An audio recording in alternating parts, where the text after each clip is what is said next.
আমরা 2021 সালে Copa America জিতেছি ব্রাজিলের মাঠে ব্রাজিলকে হারিয়ে 1-0 গোলে।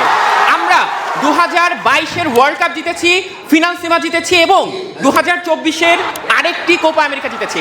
বাদ পড়ে যাওয়া একটা টিমের সাথে আসলে বিতর্ক করতে হয় না।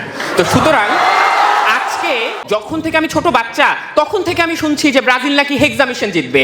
আজকে আমি বিশ্ববিদ্যালয় পার করলাম, আমি এখন চাকরি জীবনে আছি, বিতর্ক করছি, 2026 সালে আসলাম, তবুও তাদের হেক্সাটা আমরা দেখতে পেলাম না। আমাদের হেক্সার দরকার নেই।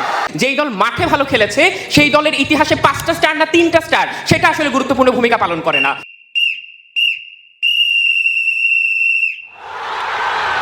প্রেমীরা আপনাদের সবাইকে আসসালামু আলাইকুম। এবং আজকের যেই পুরো বিতর্ক, আসলে বিতর্কটা কি নিয়ে হবে? আর্জেন্টিনা বিশ্বকাপ জিতবে কিনা তা নিয়ে, যেখানে আমরা 2022 ওয়ার্ল্ড কাপের ডিফেন্ডিং চ্যাম্পিয়ন এবং যেখানে 2022 ওয়ার্ল্ড কাপে কোয়ার্টার ফাইনালে বাদ পড়ে যাওয়া একটা টিমের সাথে আসলে বিতর্ক করতে হয় না।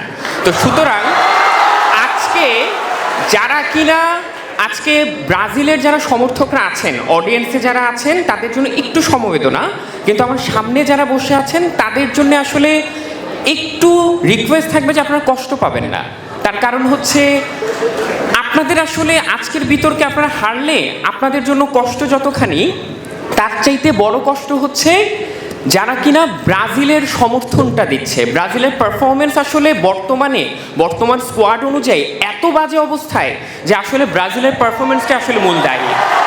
তার প্রথম কারণ হচ্ছে আপনারা বর্তমান ওয়ার্ল্ড কাপে দেখেন, আমরা শুধু শুনি যে ব্রাজিলের নাকি, আমি আমার গঠনমূলক বক্তব্যে আছি, আমরা সবসময় শুনি যে ব্রাজিলের নাকি 5টা ওয়ার্ল্ড কাপ।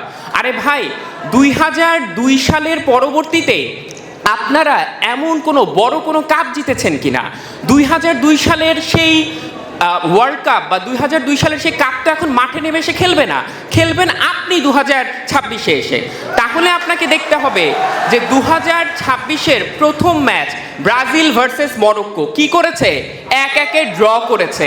তার মানে আপনাকে মাথায় রাখতে হবে যে একটা প্রথম ম্যাচ, যারা কিনা শিরোপার দাবিদার, তারা প্রথম ম্যাচে ড্র করেছে, পয়েন্ট হারিয়েছে, তারা আবার চিন্তা করে ফুটবলে নাকি তারাই সেরা। দ্বিতীয় ম্যাচ কাদের সাথে ছিল? Brazil versus Haiti. আরে ভাই, তেলাপোকাও একটা পাখির নাম, হাইতিও একটা দলের নাম। সেই ব্রাজিল হাইতির সাথে 3-0 গোল দিয়ে মনে হচ্ছে যে তারা আরেকটা বিশ্বকাপ জিতেছে। আমি তো আজকে ভেবেছিলাম যে আমার বিপক্ষ দলে যারা আছেন তাদের যে জার্সিতে 5টা স্টার আছে ওই জায়গাতে আরেকটা নতুন স্টার যুক্ত হবে। তার কারণ হচ্ছে তারা হাইতির সাথে জিতে এত উল্লাস করেছে, রাস্তায় রাস্তায় যত মিছিল করেছে, আমার মনে হয় যে তাদের যে হেক্সা মিশনের যে স্বপ্ন তারা দেখতো, সেই স্বপ্নটা হাইতির সাথে জিতে তারা এখন সেই স্বপ্নটা বাস্তবায়ন করছে। পরবর্তীতে 3 number match Brazil versus Scotland এমন কোনো বড় মহাপরাক্রমশালী দল না যে যাদের সাথে 3-0-তে জিতে তাদের এত হইহুল্লোড় করতে হবে। যে আপনার প্রশ্ন, আসলে ব্রাজিলের এত বাজে অবস্থা যে মাইকও আসলে তাদের পক্ষে সায় দিচ্ছে না। জি স্যার বলেন, আপনারা হেক্সা জিতবেন কবে?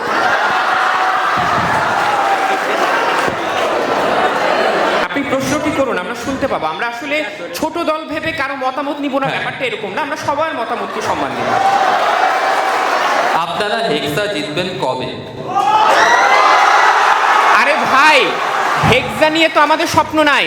আমি বিগত যখন থেকে আমি ছোট বাচ্চা তখন থেকে আমি শুনছি যে ব্রাজিল নাকি হেক্সা মিশন জিতবে।